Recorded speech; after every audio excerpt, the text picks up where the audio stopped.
kosa ny fafito amby roapolo ny volana janoary lasa teo no nankalazana ny andro raisam-pirenena ho an'ny marary ny abokana. Raha marary iray amin'ny ponina iray alina ny tanjona amin'ny fampianana ny ady ho an'ireo olona marary izay abokana izay dia tratra ny tanjona tamin'ny taona 2024 tsy mbola tratra kosa nefa ny tanjona ho an'ny distrika maro manerana ny Nosindao raha antsika nitatitra izay. Ny 17 janoary no nankalazana ny andro raisam-pirenena ho an'ny marary ny abokana aty amin'ny faritra Afrika dia isan'ny mbola ahitana marary ny abokana betsaka i Madagasikara, Comore, Mozambique ary Tanzania. Efa misy anefa niezaka ataon'ny ministera ny fahasalamam-bahoaka iarahana amin'ireo mpiara-peo minantoka aminy, isan'izany ny vondrona raisam-pirenena amin'ny sahanana ny fahasalamana na ny OMS.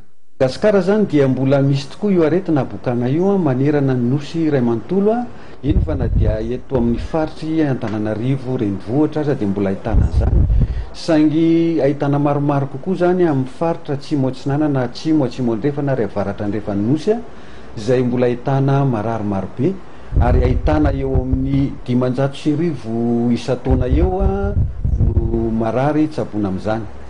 Ny fitsaboana moa zany dia atao eny amin'ny tobim-pahasalamana rehetrarehetra tantan'ny fanjakana na CSB, ary misy ihany koa ireo tantan'ny misiona indrindrindrindra zany ireo tantan'Andrimasera, dia misy ny fanafody izay ny OMS no mamatsy fanafody isa-taona ny firenena malagasy mba entina hitsaboana an'izany aretina abokana izany.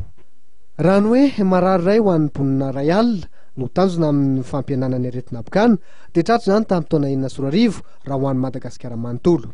Tsy mbola tratra kosa nefa izany raha jerena isaky ny distrika satria mbola misy distrika 7 ahitana tranga maro amin'izany aretina abokana izany, indrindra ny amin'ny tapany atsimo atsinanana, atsimo andrefana ary avaratra andrefanosy. Nanamarika hatrany kosa nefa ny tompona andraikitra fa azo tsaboana tsara izany aretina izany, ary maharitra eo amin'ny 9 bolana ka hatramin'ny 12 volana izany fitsaboana izany raha toa ka voaray soma tsara mialoha ireo marary. Any aorianany 5 taona raha toa ka tsy voatsabo ara-potoana kosa ny aretina abokana dia mety hampitondra takaitra. Raha ny eto Madagasikara manokana dia ny volana febroary avy izao no ankalazaina ny andro ho an'ireo marary ny abokana.